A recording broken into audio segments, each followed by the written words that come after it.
Hi, I'm Tinny from Mini Bold Design, and today I'm going to tackle the big 10 essential items.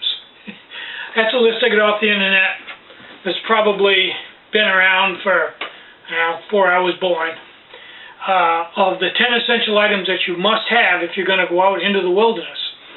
So I thought I'd go through this and then kind of tie this into my 5-pound pack video and see how this all fits together. And I would like to say that when the astronauts went to the moon, they were gone like 3-4 days. They didn't have a campfire the whole time. Just throwing that in. Modern technology. Besides, trees on the moon were pretty scarce.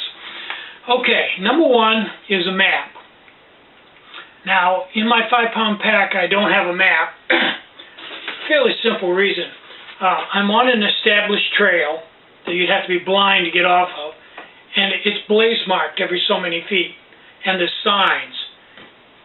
I don't think I need navigation for that, or a map. I look at the map before I go, so I know basically where everything is, and if you're on the Appalachian Trail, it basically all looks the same. You can look at the map, you really can't tell where you are, unless you've got some kind of a landmark. And most of the trail where I hike is canopy over the top of me. You're almost always in canopy when you're hiking up here on the 100-mile wilderness, the Appalachian Trail. The trees go over and you quite often can't even see the sky, so GPS doesn't work very well under those circumstances, and why would I need one? I'm on an established trail. Okay, second one, don't even need to stop this, compass. Obviously, if I don't have a map, I'm not going to need a compass either for the same reason. Flashlight. Okay. In my video, I probably didn't mention it, and quite a few people commented on this afterwards, was flashlight. I have a Petzl E-light that I carry in my ditty bag. It's comical. It weighs less than an ounce, but it came in this really hard case that weighed more than it did. So I took it out of the case, and the face of it swivels and turns in on itself, so it's like a turtle. It has a shell that protects itself built right into the light. I put that in my ditty bag, and so I do have a good headlamp, Petzl E-light. You can look them up, you can Google it. Okay, number 4 is sunglasses. This is the reason why I mentioned the canopy. I really have no reason for sunglasses.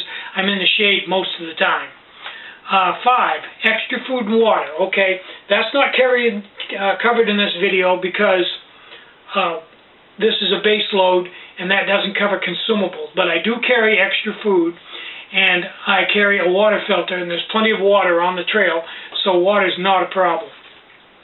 6, extra clothes. Okay, well, let's look at the video. Jacket. It's a Dynamo pants. I got a good, dry, clean pair of socks. Okay, I think you can see that I had quite a few extra clothes there, and if I put them all on at once, I'd be pretty warm. And you know, I have rain gear there and everything else, so I think we can quit beating the extra clothes. And even in the hammock at night, if I put all that stuff on and it was a warm summer night, as this is supposed to be, and that's another point. I think I did mention a couple of times that this pack was designed only for a warm summer day, not for the winter time or the fall or anything else. So let's take a look at that. So this is a single season pack. This is for a warm summer day. And keeping in mind that this is a base load pack without consumables, and that it is for a warm summer.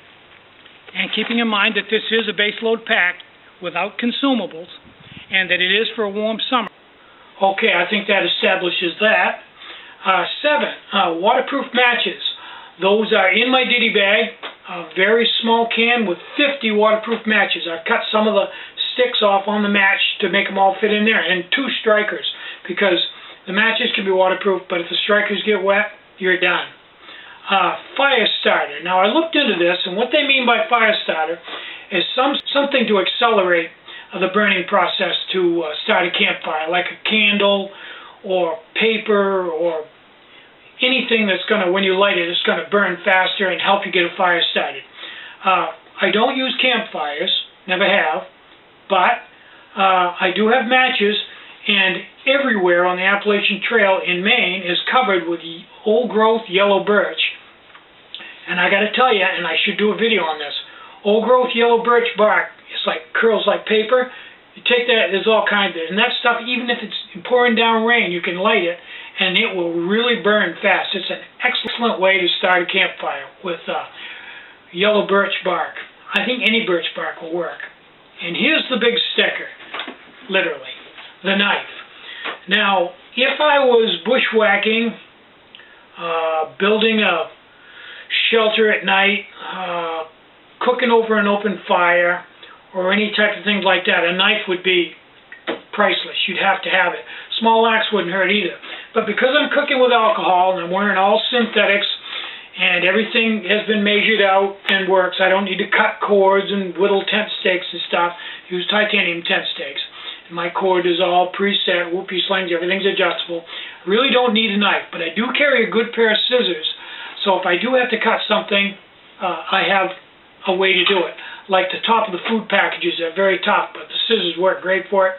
If you did want to cut a piece of cord, the scissors will work fine for it. The knife, I find the problem with that is more people are injured with knives and are helped by them in my type of backpacking. But if you're a survivalist, no, the knife would be a good idea. I just don't need it. And 10, a first aid kit. I think I mentioned first aid kit. Let's take a look at that. Here's a vacuum sealed first aid kit. Well, there you go. I got a nice first aid kit, and a video would be a good thing to do on that. Take it all apart and show you what I've got. I think you'd be surprised how much stuff is in there.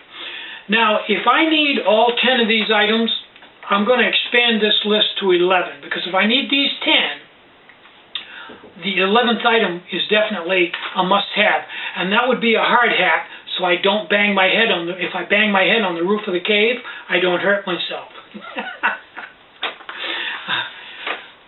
This is an ultralight backpacking series of videos, and all the comments are hinged towards ultralight backpacking. Every now and then, a survivalist, for some reason, will get on here and start shooting his mouth off and telling us that we don't know what we're talking about. But what you have to understand is, that's like night and day. Survivalists, different thing.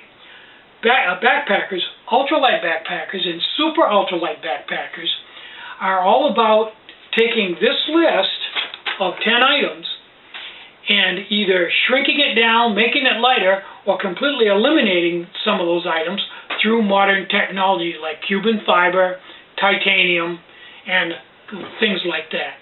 That's what it's all about. That's the whole name of the game, is to see how much of this stuff you can either get rid of, replace, use an alternate source, or just get around to keep that. So this is a 65-pound pack if you have all this stuff.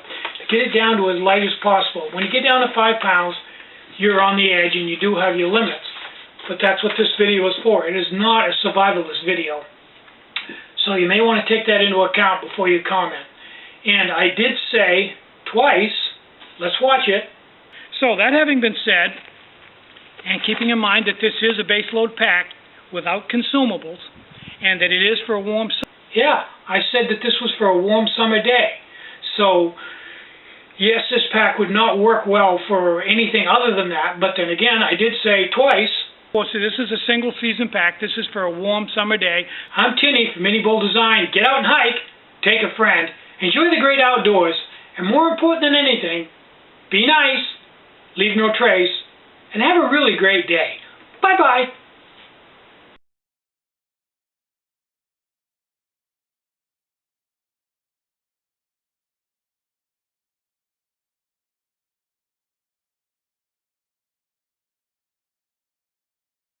Okay, here's my 4-ounce cook kit. It's got an Elite stove and an ever new pot with lid.